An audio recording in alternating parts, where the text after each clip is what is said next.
They saw a black man in a hoodie. What they didn't see was his badge, the one that outranked them all. It started in the most ordinary place, outside a Target store in Fresno, California. The parking lot lights glared overhead, cutting through the late evening darkness. Shoppers pushed carts, kids tugged at their parents' hands, and a few tired workers just wanted to get home. Among them was a man who looked no different from anyone else: hoodie, jeans, sneakers. Nothing about him suggested importance. Nothing about him shouted authority. That man was Aaron Whitfield, 39 years old, black, calm, patient. He had just left a long board meeting downtown, and instead of heading straight home, he stopped at the plaza to pick up some detergent his wife had texted him about. He was the kind of man who kept his promises, even in small things. He parked, stretched his legs, and started walking across the lot. But as he adjusted the strap of his backpack, a pair of headlights slowed down, a patrol car. Inside, two officers, Officer Riley, a young cop barely past his probationary period, and Officer Downs, older, rougher, convinced his instincts never failed. From their perspective, the man in the hoodie matched a suspect they'd been told to watch for. A robbery suspect, black male, late 30s, average build, jeans, dark hoodie. Too vague to mean anything, but in their minds, too close to ignore. The car rolled to a stop. Doors opened. Boots hit pavement. "Hey, you! Hold up!"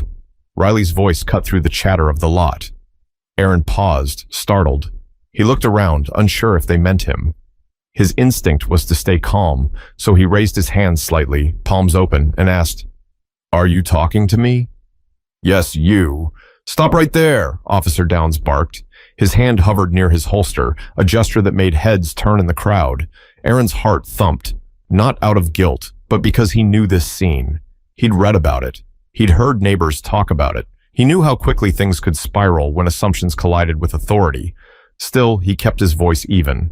"Officers, can I ask what this is about?" "Don't worry about that. Just answer our questions," Riley said, trying to sound firm, though his tone cracked slightly. "Where were you an hour ago?" Aaron blinked. "An hour ago?" "At my office downtown." Downs stepped closer, eyes narrowed. "Funny, that's not what I heard. You fit the description of someone who robbed a liquor store 2 miles from here. Hoodie, jeans, black male. Sound familiar?" A couple by the store entrance slowed down to watch. Another man pulled out his phone, quietly recording. Aaron noticed, but kept his focus on the officers. "Look, I don't know who you're looking for," Aaron said carefully, "but it's not me. I'm just here to grab some things and head home." But the officers exchanged looks. To them, his calmness wasn't innocence. It was suspicious. Downs muttered under his breath, "Too calm. He's hiding something."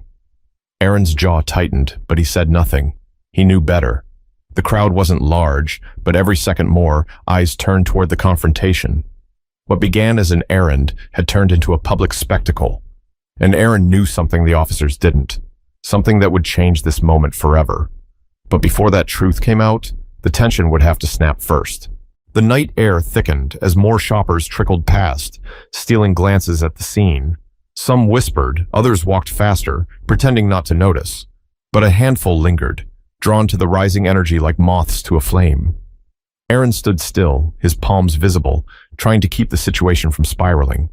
He wasn't just thinking about himself. He thought about his wife, his kids. What might happen if this got out of hand? "Sir, put your bag down," Officer Riley ordered. His voice was steady now, the way rookies rehearse for situations they don't fully understand. Aaron glanced at his backpack, then back at Riley. "This has my laptop in it. I'm not dropping it on the pavement. If you want to check it, I'll open it for you." That answer should have been enough, but Downs' eyes narrowed further, suspicion gripping him like a vice. "Don't argue. Set it down." Now Aaron took a deep breath. "I'm cooperating. I'm not refusing you. I'm just saying, let's do this carefully." The tone was calm, respectful even, but in Downs' ears, it carried defiance. His jaw flexed, and he stepped closer, invading Aaron's space. "You think you get to set the rules here?" Downs' voice grew sharper, louder. "You're not in control." "We are." Aaron held his ground, though his chest tightened. "I understand that, officer. But I also know my rights. I'm not a threat. Let's keep this professional." For a split second, Riley's eyes darted toward Downs. It was the briefest flicker of doubt, as though he wasn't sure if this was the right way to handle things. But the older officer pressed on. Professional? Downs scoffed. You want professional?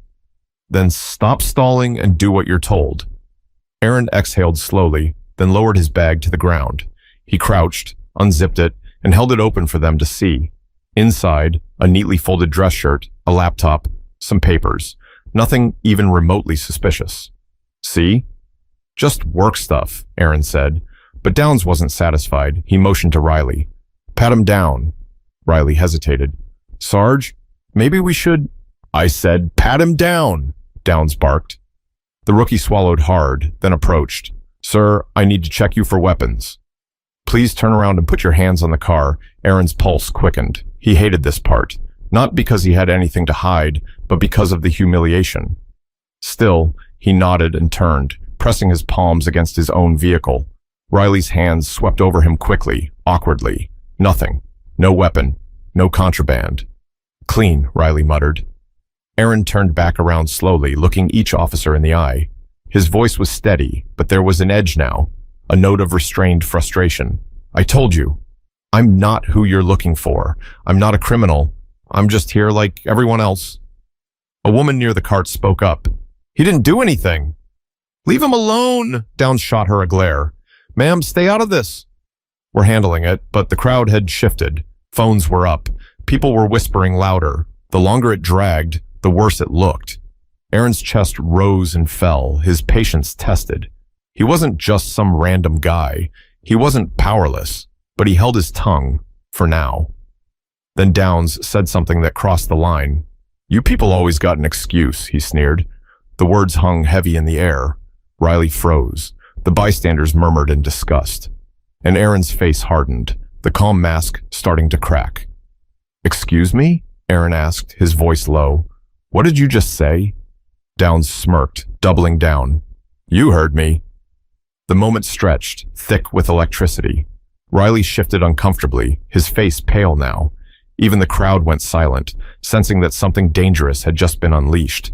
Aaron took one small step closer, his eyes locked on Downs. You don't know who I am. You don't know what you're doing, but you're going to regret the way you're handling this. Downs' smile faltered. Riley glanced between them, suddenly unsure which side he even stood on anymore. But instead of de-escalating, the tension was about to break wide open. The silence after Aaron's words was sharp enough to cut. Even the parking lot seemed to pause. No cart rattling, no doors slamming, just a dozen pairs of eyes fixed on the standoff. The phones kept recording. Faces glowed in the harsh light of LED screens. Officer Downs, unwilling to back down in front of a crowd, jabbed a finger toward Aaron's chest. Don't threaten me. Aaron didn't flinch. That wasn't a threat.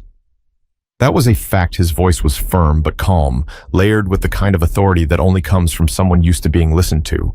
But Downs didn't hear authority. He heard challenge. His pride burned under the eyes of strangers. He had to prove he was in charge. Riley, cuff him, Downs snapped. Riley's head whipped toward him. What? On what charge? Obstruction, Downs barked. Resisting. Pick one. The rookie hesitated. His gut told him this wasn't right. Everything about the man in front of him screamed composure, not guilt. But the chain of command was clear. Downs gave the orders. Riley's hand hovered near his cuffs. Aaron raised his voice, not to the officers, but to the people around them. You see this, right? You see how quickly this turned from questions to cuffs? A man in the crowd called out, Yeah, we see it. Another woman added, This is harassment. Phones angled closer. Someone muttered, He's calm. Why are they going after him like that? The pressure mounted. Riley's face turned red. He looked at Downs again. Sir, we don't even... I said, cuff him, Downs roared, his voice echoing across the lot. Aaron shook his head, his patience snapping. You're making a mistake. A big one. Downs reached for Aaron's arm. Turn around. Aaron pulled back, not aggressively, but enough to resist being manhandled. Don't touch me. That single phrase ignited the fire. Downs lunged, grabbing Aaron's wrist. Aaron jerked away instinctively, his body tightening with defense more than aggression. Riley stepped forward, fumbling with his cuffs, torn between duty and doubt. The crowd erupted. He didn't do anything. Stop. Leave him alone. Voices layered over each other, loud and angry. A phone zoomed in as Downs yanked harder. Aaron twisted, his voice booming now. "I said don't touch me." It looked like a struggle, even though Aaron wasn't throwing punches. To the untrained eye, restraint and resistance blurred into the same thing, and in that blur, power tipped dangerously in the wrong direction. Downs shoved him against the car. Aaron grunted as his shoulder hit metal. His bag toppled to the ground, paper spilling across the pavement. Riley winced. "Sarge, wait! He's not fighting!" "Hold him still!" Downs barked. Aaron's voice broke through the chaos. "This is harassment. I haven't broken a single law." The crowd's anger grew louder, sharper. Some shouted at the officers. Others encouraged Aaron to stand his ground. But nobody stepped in physically. Phones stayed up, documenting every second. A young guy near the store shouted, "You're on camera!" Everyone's watching. That only made Downs more reckless. His grip tightened, his body leaning heavier into Aaron. It wasn't about the suspect anymore. It wasn't about safety. It was about pride, about showing dominance in front of strangers with lenses. Aaron clenched his jaw, forcing himself not to retaliate. He knew one wrong move, one swing, one shove too hard, and the headlines would write themselves. But then Riley's voice cracked through the noise. "Sarge, look at his badge." Downs froze, confused. "What are you talking about?" Riley pointed to the wallet that had fallen from Aaron's jacket pocket in the scuffle. It had flipped open on the ground. Inside, gleaming under the harsh parking lot lights, was a police badge. The crowd gasped. A woman shouted, "Oh my God, he's a cop!" Aaron pushed himself off the car, eyes locked on Downs. His voice was low but thunderous in its weight. "I told you, you don't know who you're dealing with." But the badge wasn't just a badge. It carried a rank that would turn their stomachs cold. For a heartbeat, the world went still. All eyes darted to the wallet on the ground, the badge glimmering under the harsh white lights. The rookie froze, his hand half extended, while the older officer's face drained of its usual fire. Aaron bent slowly, deliberately, and picked up his badge. He held it at chest height, letting the crowd see before turning it toward the two officers. His voice was calm again, but now it cut deeper. "You put your hands on the wrong man tonight." Riley swallowed hard, his Adam's apple bobbing. You're on the job?" Aaron's eyes locked onto him. "Deputy Chief of Police, Fresno Department. Appointed 3 weeks ago. And you just tried to pin a crime on me in front of half this plaza." The crowd gasped louder this time. Phones zoomed in. Someone whispered, "Deputy Chief?" as though the words themselves carried weight they couldn't process. Downs stammered, his confidence crumbling. You're lying. Anybody can carry a badge." Aaron's expression hardened. He reached into his pocket, pulled out his official ID, and held it against the badge. "Cross-check the number. Call dispatch right now, they'll confirm it." Riley's face turned pale. He tugged at his radio, fumbling to get words out. Dispatch, confirm badge number 2317 Whitfield." Static filled the air for a moment before the reply came through, crisp and certain. "Copy that. Badge is valid. Deputy Chief Aaron Whitfield, Fresno PD." The silence after that message wasn't relief. It was shame, heavy, public shame. Aaron's voice lowered, almost trembling with restrained fury. "Do you know what you just did? Do you have any idea the damage you've caused? Not just to me, but to this department, to this community?" Downs stepped back, his bluster gone. We thought—" "You thought wrong," Aaron cut in, sharper now.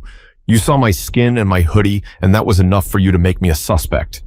The crowd murmured. Some shook their heads. Others cursed under their breath. The energy had shifted completely. Sympathy now flowed toward Aaron, condemnation toward the officers. Aaron turned toward the rookie. "And you. You knew this wasn't right. You hesitated, but instead of standing up, you let him push you into crossing a line." Riley's eyes welled up. "I'm sorry, sir. I didn't want it to go this way." Aaron leaned in closer, his voice low but piercing. "Sorry doesn't erase the humiliation. Sorry doesn't erase the fact that you were about to cuff your superior officer without cause, and you did it in front of witnesses." The rookie nodded, trembling. Downs, meanwhile, looked like a man whose entire world had just caved in. Aaron finally stepped back, scanning the crowd. His voice lifted so everyone could hear. "This is why trust is broken. This is why people are afraid. Because tonight, I wasn't a deputy chief to them. I was just another black man in a hoodie. The crowd erupted in shouts of agreement. Someone yelled, "Tell them!" Another added, "We saw everything!" Phones captured every angle, every word. The story was already halfway to the internet, already racing toward headlines. Aaron turned back to the officers, his tone measured but heavy with authority. "You'll answer for this. Not tomorrow, not next week, tonight." But the real reckoning wasn't in the parking lot. It was waiting at the station, behind closed doors. The ride back to the precinct was suffocating. Riley drove in silence, his knuckles white on the steering wheel. Downs sat stiff in the passenger seat, staring straight ahead, as though avoiding Aaron's eyes might erase what had just happened. Aaron sat in the back, not cuffed. How could they cuff their own deputy chief? But the symbolism wasn't lost on him.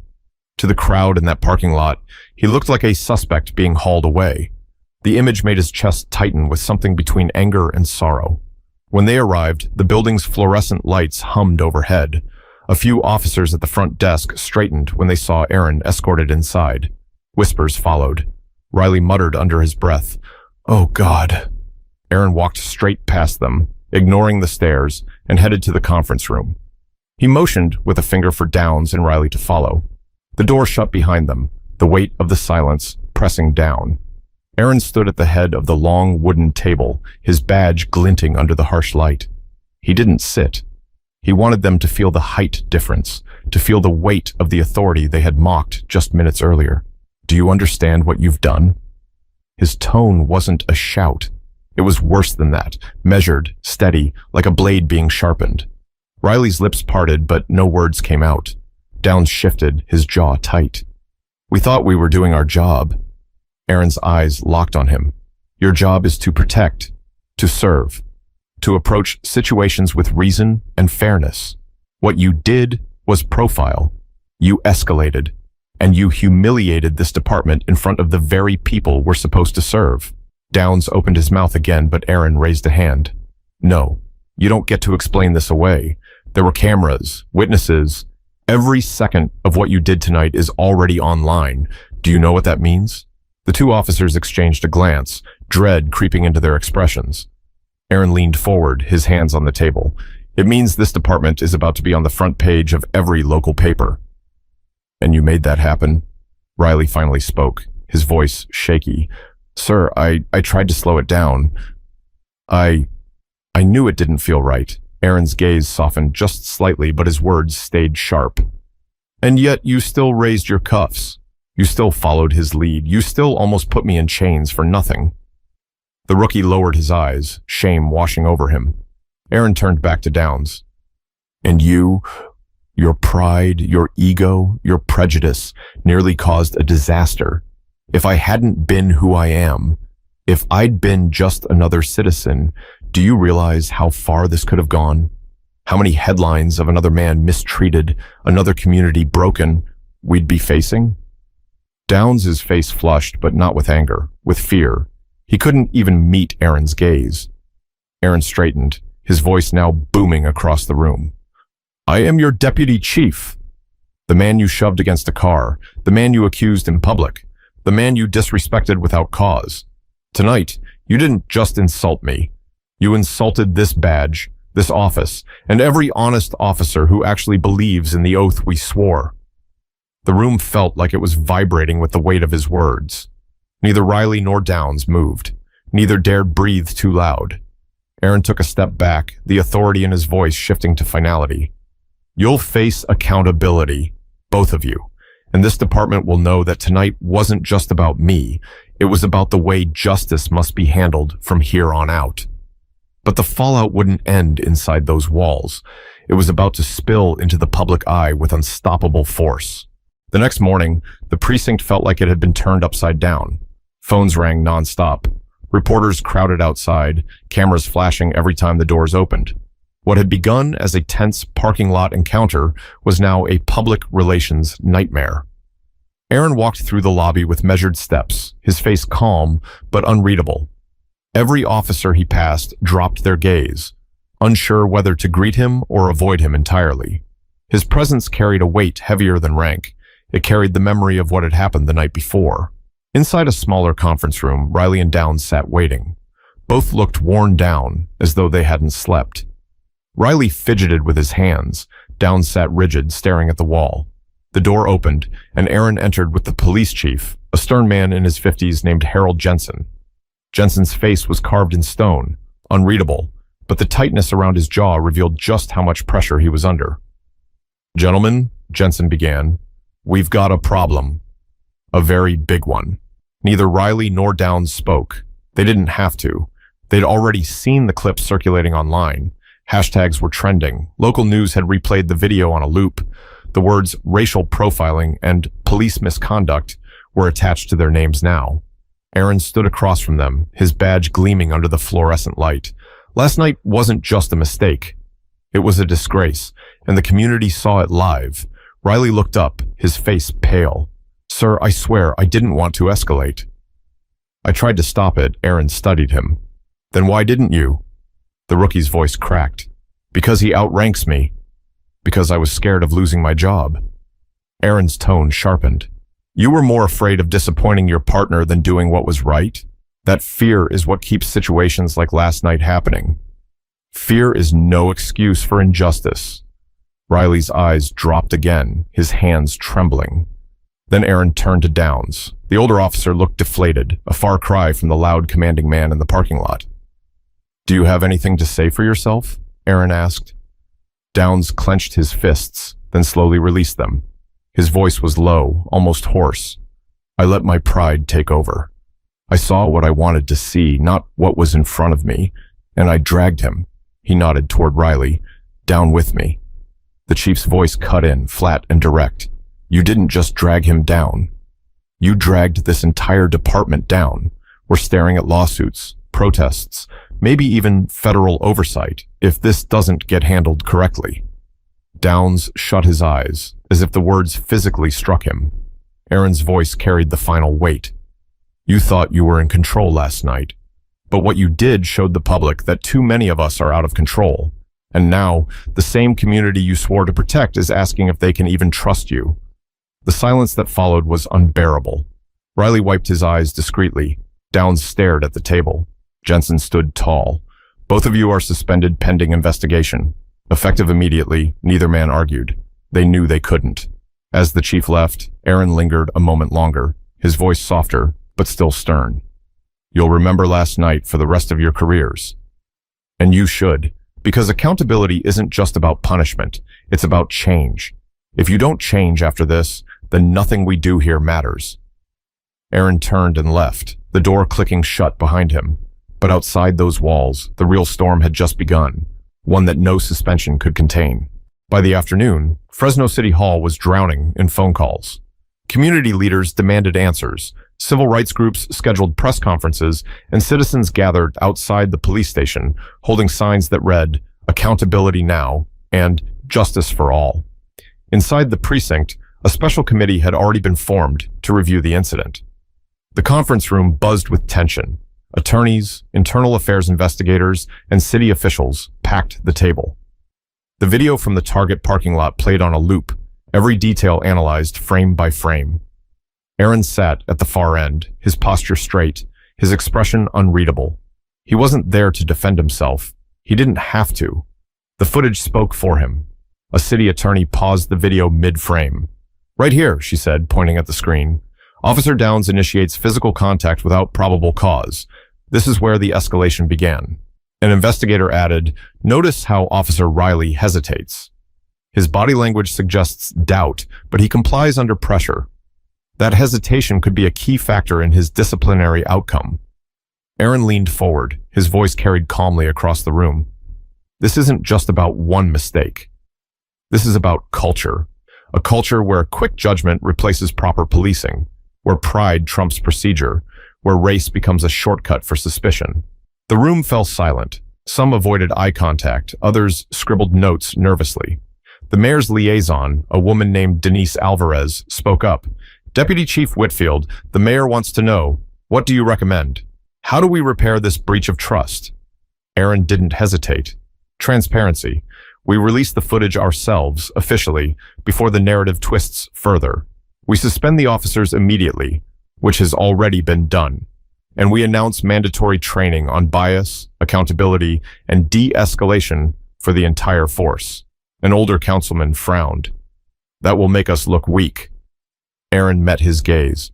No, it will make us look honest. Weakness is hiding from the truth. Strength is facing it head on.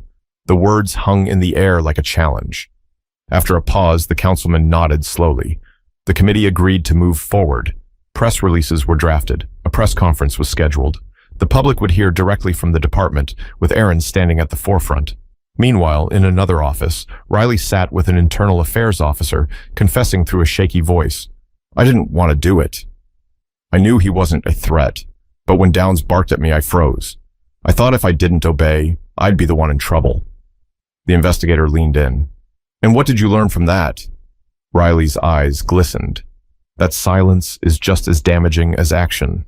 That going along with the wrong thing makes you guilty too. Across the hall, Downs sat alone. He didn't argue, didn't justify. He just stared at his hands, the weight of years of arrogance crashing down in one night. Back in the main room, Aaron stood and gathered his papers. His closing words were steady, almost solemn. This isn't the end of something. It's the beginning. The community's watching us closer than ever, and they should, because if we can't face accountability, we don't deserve the badge. But even as the department prepared to speak, the question remained, would words be enough to heal the damage? The press conference was packed. Reporters filled every seat, cameras lined the back wall, and the air felt charged, every person waiting for the next headline. Outside, the chants of protesters filtered faintly through the glass doors, steady, determined voices demanding justice. Aaron stepped to the podium, his badge gleaming under the lights. Flashbulbs popped, microphones tilted forward. He adjusted the mic, looked out at the sea of faces, and began. Last night, I was approached by two of my own officers while leaving a store. They mistook me for a suspect. That encounter escalated into a confrontation that you've all now seen on video. And while my rank eventually revealed the truth, I need to make something clear. This is not about me being a deputy chief. This is about what happens to men and women every day who don't have a badge to shield them. The room hushed. Reporters leaned in. Aaron's voice carried, steady but heavy with emotion. I was treated like a suspect first, and a human being second. That cannot be the standard for how we police. If we want trust, if we want peace in our communities, then accountability isn't optional. It's the foundation. He paused, scanning the room. I stand here not to condemn every officer, but to remind us all that the badge is not a license for pride. It is a responsibility.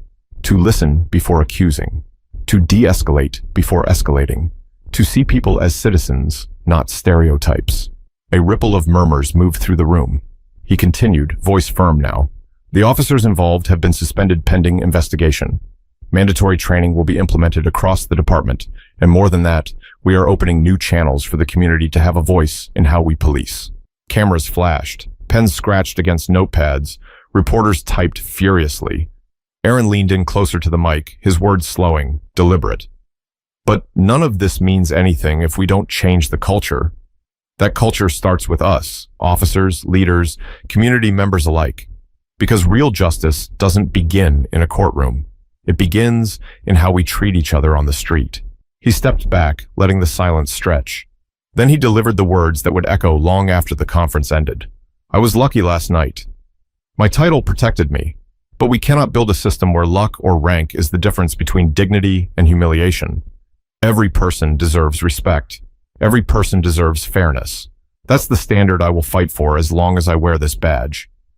The room erupted, reporters shouting questions, cameras flashing, murmurs swelling into applause from the back rows where community leaders sat. Aaron didn't linger. He stepped away from the podium, the chief following close behind. Later that night, back home, Aaron sat at the kitchen table with his wife. She reached for his hand, squeezing it gently. You could have lost everything last night, she whispered. Aaron nodded, eyes heavy. I know. That's why we can't let it happen again. Not to me. Not to anyone. He looked out the window, the glow of streetlights spilling across the quiet neighborhood. His voice was softer now, but just as sure.